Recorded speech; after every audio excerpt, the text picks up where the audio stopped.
A young boy named Ivan Olsen, with his newfound powers of super strength, wants to take revenge with everyone that has ever wronged him. He throws his father up a tree and demands the old man to climb higher and higher. Mr. Olsen begs his son, pointing out that he is afraid of heights, but Ivan is so enraged that he doesn't want to hear any excuse and is hell-bent on punishing his father. This all started several days ago in a quaint town where Ivan Olsen lives with his domineering father. Ivan's mother left them for a Greek butcher, and ever since the father and son have shared a contentious relationship. Dad wants his son to wake up early, exercise, and become a specimen of a man like Tarzan. On the other hand, young Ivan barely even wants to go to school. He has no choice, however, and somehow drags himself to school on a daily basis. One morning on his way, he befriends a crow who also seems to take a liking to Ivan. The bird guides the young boy to a nearby dumpster where someone has thrown a new garden rake. Ivan sees this and immediately tries to fetch the tool for some reason. His attempts are interrupted by Lotta, a beautiful girl who reads in the same class as him. Turns out, she is the daughter of their school's principal, who is also quite domineering in his own way. He has meticulously planned his daughter's life and forces her to excel in everything, from tennis to violin to advanced mathematics.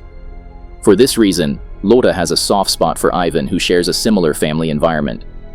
Shortly afterwards, the two friends reach school only to be greeted by a group of bullies.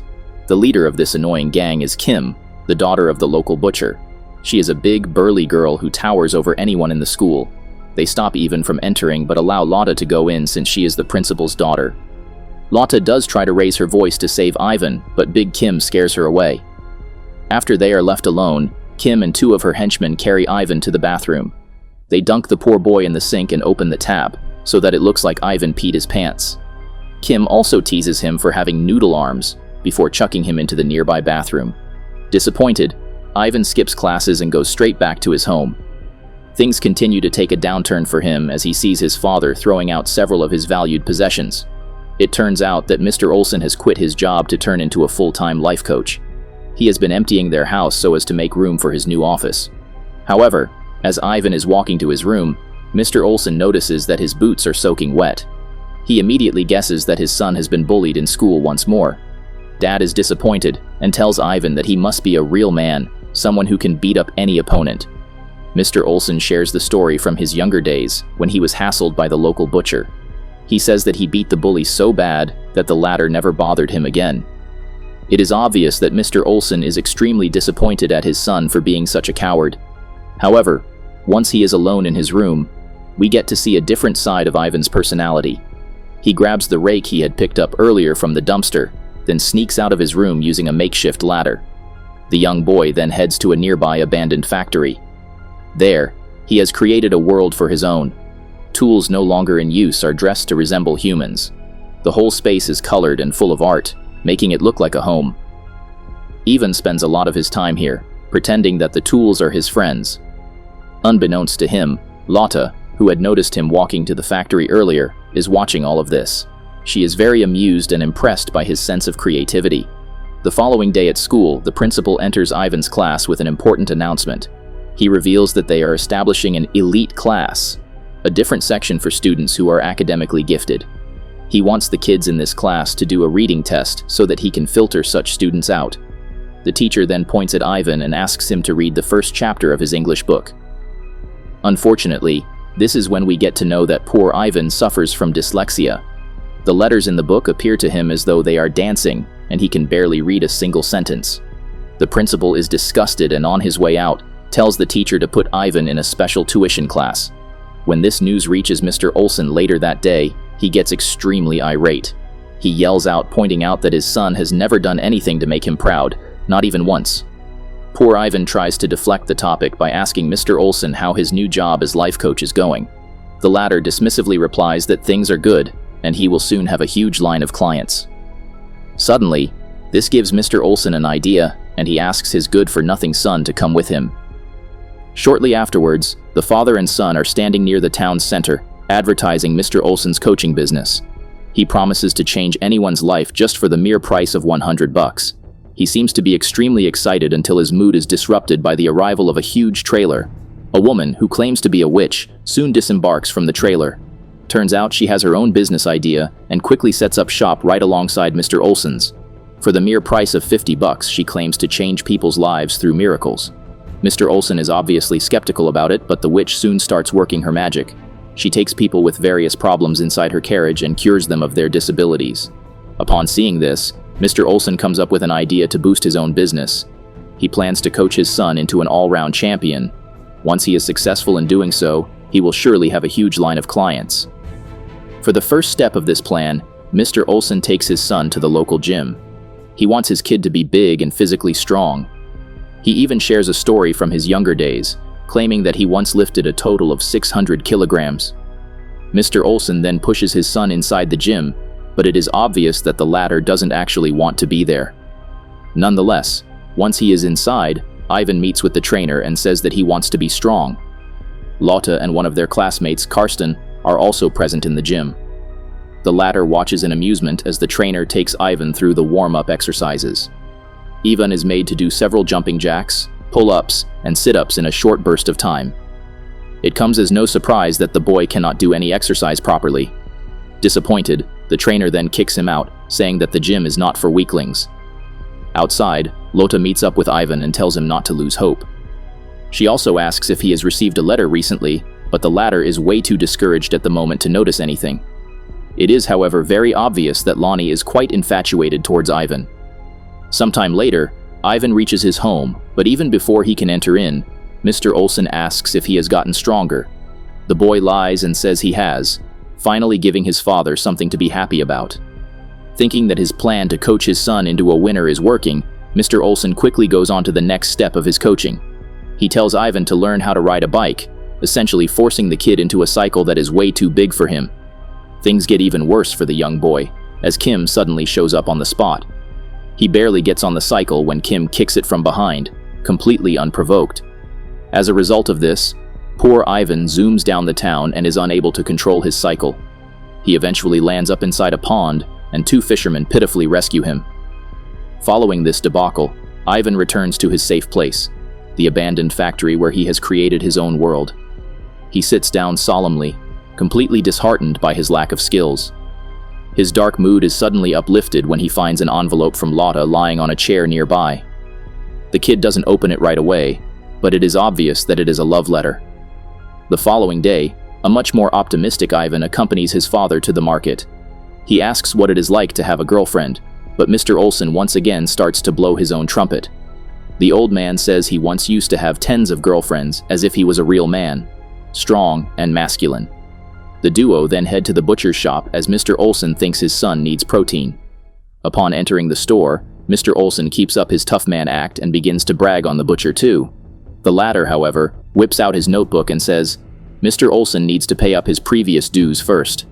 The old man is about to get into trouble, but thankfully he gets rescued by two old ladies who are also in the shop. They ask the butcher to take pity on Mr. Olsen, pointing out that his son looks extremely measly. The butcher thus gives Mr. Olsen 2 big slices of steak. However, when the father and son duo cook the steak at home, they realize the butcher's foul play. The latter has given them bad pieces which are too tough and elasticy to even chew. Luckily for them, the bell rings, which gives both of them an excuse to abandon the bad steak. Mr. Olsen quickly opens the door only to see Lotta with what appears to be a violin box in her hand. He assumes she is here for his coaching services, but the girl surprises him by saying that she simply came to meet Ivan.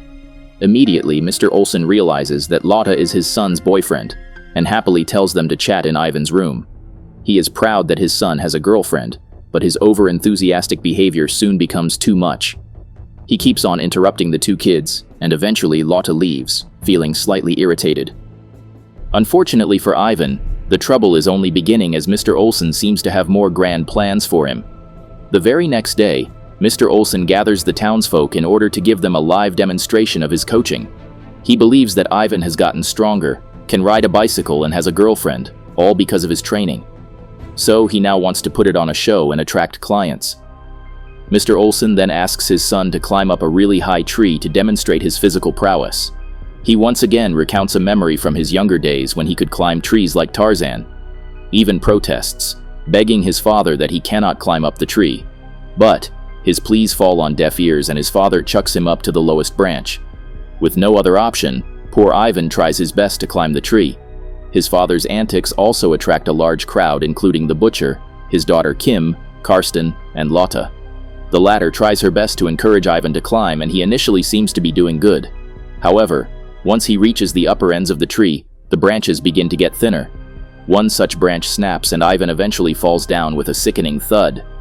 Instead of picking up his son, Mr. Olsen loses his calm. He begins to berate Ivan in front of everyone, calling him good for nothing, cowards, and a jelly Tarzan.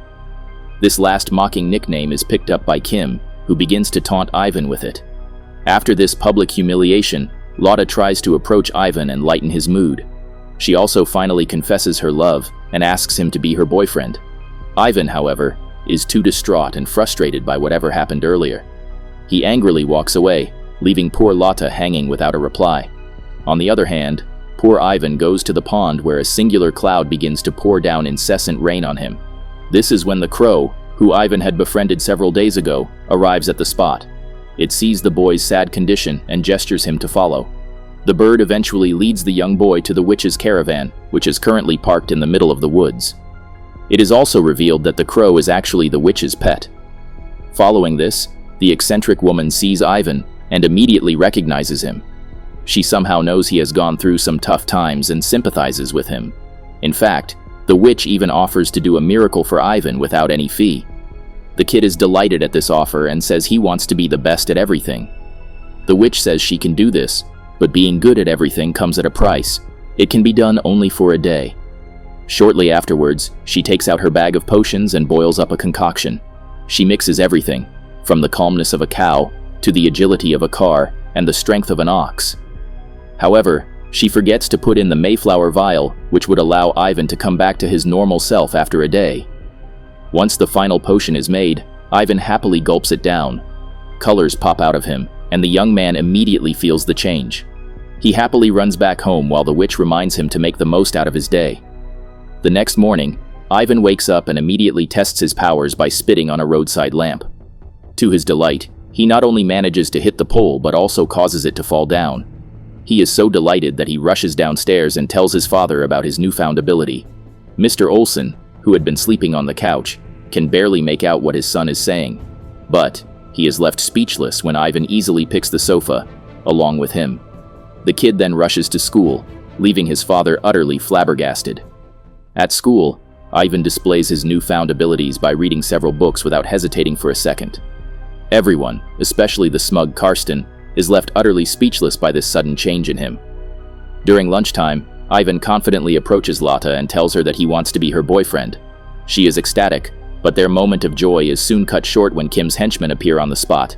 They try to corner Ivan, thinking he is a puny boy with no muscles. However, using his newfound powers, Ivan walks them down to the bathroom. He then takes revenge for all the bullying he has faced by dunking the two henchmen in the sink before yeeting them in a cubicle. After school, Ivan accompanies Lotta to her home, showcasing his gymnastic abilities throughout the way. She is impressed but asks if he can take her to the abandoned factory to show his hideout. Before the latter can answer, Kim arrives at the spot, and Ivan sees the chance to take his revenge. He immediately challenges her to a race, where he will ride a bicycle while Kim can use her scooter.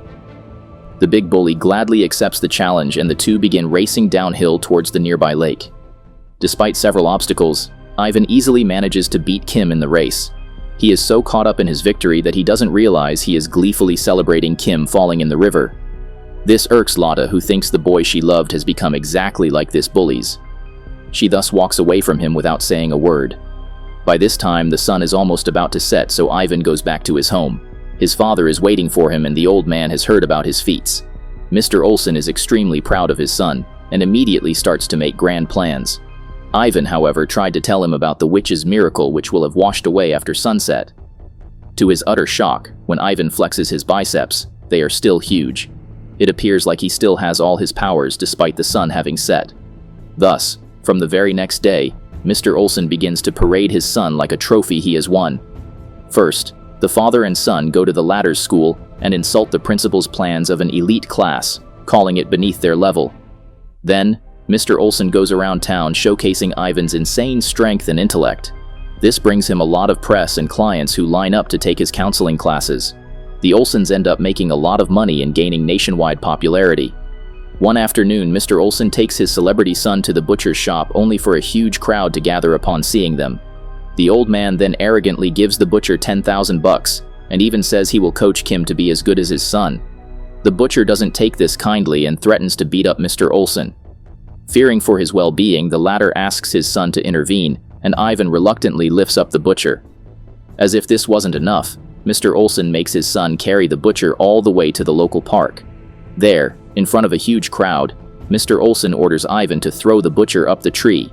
The kid, however, remembers his own humiliation and refuses to do so to someone else. Ivan instead grabs Mr. Olson and yeets him up the tree. Years of abuse and frustration finally starts to pour out, and Ivan lashes out at his father. Eventually, Mr. Olson falls down the tree and Ivan snaps out of his anger. That night, the father and son have a heart-to-heart chat about everything that has happened. Mr. Olson reveals that he was never actually strong or had a lot of girlfriends. He was always a silly, goofy person, much like Ivan. The duo bond over their shared personalities and finally put all their differences aside. In fact, Ivan takes his father to the abandoned factory, and Mr. Olson is astonished by his son's creativity. Suddenly, the witch barges into the factory and grabs Ivan tightly. She has realized that she had forgotten to put the Mayflower vial in her miracle potion.